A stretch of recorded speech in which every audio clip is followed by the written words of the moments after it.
Do you know what the most biggest temptation in life is? Do you know what easiest thing that can pull you down as a person is? Let me tell you, it's failure. But it's not just failure in the sense of failure. It is failure in the sense of giving up. The moment you give up, you failed. Sure, you might not have all the resources, you might not have all the rosy times, but if you fail at keep pushing on at motivating yourself to finish what you started, you failed woefully and completely. And this is where the question of consistency comes in. If you're not consistent on whatever you do in whatever aspect of life you're pursuing, you are going to find yourself in a space where you're going to end up giving up and end up completely failing. Watch this. The biggest, most critical, dangerous temptation in life. And I'm not talking about women. I'm not talking about men while you're married. I'm not talking about drugs, stealing.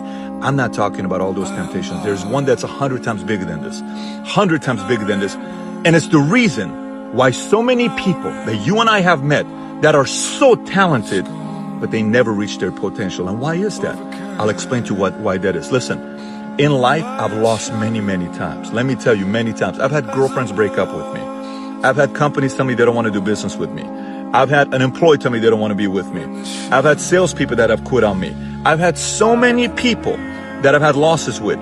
I've competed against people that are inferior than me, and I lost to them because they had better work ethic than me.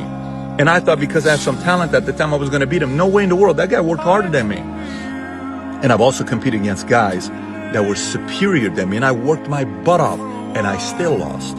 I still lost with a guy that was ahead of me. What happened there? I worked my ass off and I still lost. Yes, that also happens. It's called a loss. It hurts. It's embarrassing. You come home.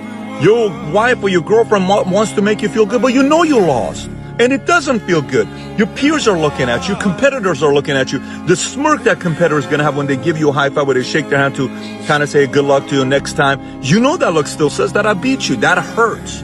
A girl breaks up with you. That hurts. But here's the kicker. Here's the kicker. In that moment, you will have a temptation. It's the biggest temptation in life. It's the most dangerous temptation in life. It's the most powerful temptation in life. Let me tell you what it is. In that moment, you will have the choice of either blaming something on the outside or taking full responsibility. That temptation is so subtle, no one knows it. No one knows it. I have led thousands of salespeople that I've worked with, and I've seen some of them keep growing. One guy went from 30 grand a year to 50 grand a year to 100 grand a year to 200, 300, 400, 500, 600, 700, $1 million a year income. Well, they had a lot of drama. Fast in 3 years. What happened to them? They never blamed. They always took responsibilities. They never blamed. And I've had people that are 10 times more talented. Every 6 months, they have some kind of a subtle stop. You know why? Because they blame the different circumstance. Well, because of this, because it's this person's fault, that person's fault, this person's fault. Look, in life, it's going to be very easy for you to blame everybody. Very easy for you to blame everybody. But one day you'll sit down and people will say, how come you didn't make it bigger in life? You were very talented. What happened there? You can make up any BS and sell them, because typically people who are good at blaming other people are great salespeople.